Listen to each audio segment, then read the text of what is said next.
কথায় আছে আয় বুঝে ব্যয় করো, কিন্তু এবার সেই চিরচেনা নীতির বাইরে গিয়ে বড় আকারের ব্যয়ের পরিকল্পনা করেছে সরকার। আয়ের সক্ষমতার চেয়েও বড় বাজেট বাস্তবায়ন করতে গিয়ে শেষ পর্যন্ত চাপ বাড়বে সাধারণ করদাতা ও ব্যবসায়ীদের ওপর, এমন আশঙ্কা করছেন উদ্যোক্তারা।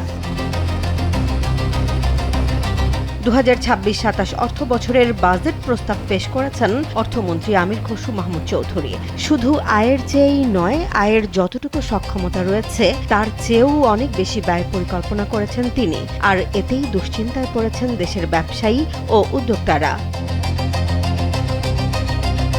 2026-27 অর্থ বছরের প্রস্তাবিত বাজেটের আকার ধরা হয়েছে 9,38,000 কোটি টাকা। এর বিপরীতে রাজস্ব আয়ের লক্ষ্যমাত্রা 6,95,000 কোটি টাকা।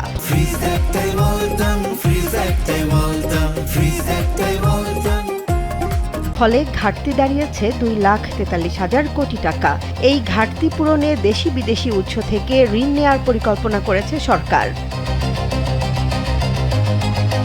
তবে ব্যবসায়ীদের মূল উদ্বেগ রাজস্ব আয়ের লক্ষ্য নিয়ে, কারণ বর্তমান কর কাঠামো ও অর্থনৈতিক সক্ষমতা বিবেচনায় এই লক্ষ্যকে অনেকেই চ্যালেঞ্জিং মনে করছেন।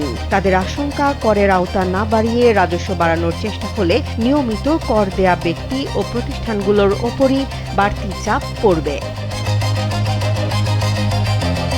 এরই মধ্যে ব্যবসায়ীরা উদ্বেগ জানাচ্ছেন, ক্ষুদ্র ব্যবসায়ীদের ভ্যাটের আওতা বাড়ানো, ব্যক্তিগত করের সর্বোচ্চ হার বৃদ্ধি এবং কর্পোরেট কর না কমানোর কারণে ব্যবসার খরচ আরও বাড়তে পারে। এতে বিনিয়োগ ও কর্মসংস্থানের ওপরও প্রভাব পড়ার আশঙ্কা রয়েছে।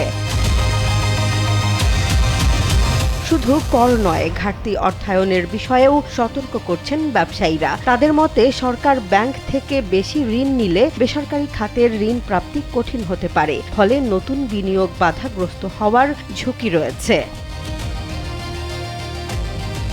তবে বাজেটে কিছু ইতিবাচক দিকও দেখছেন উদ্যোক্তারা। রপ্তানিমুখী শিল্পের সুবিধা বহাল রাখা, স্টার্টআপ খাতে গুরুত্ব, ব্যবসা সহজ করার উদ্যোগ এবং কর নীতিতে কিছু সংস্কারের প্রস্তাবকে তারা স্বাগত জানিয়েছেন।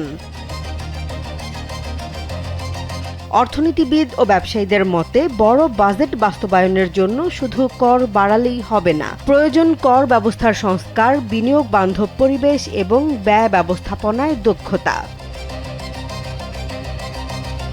জেসমিন জাহান, কালবেলা।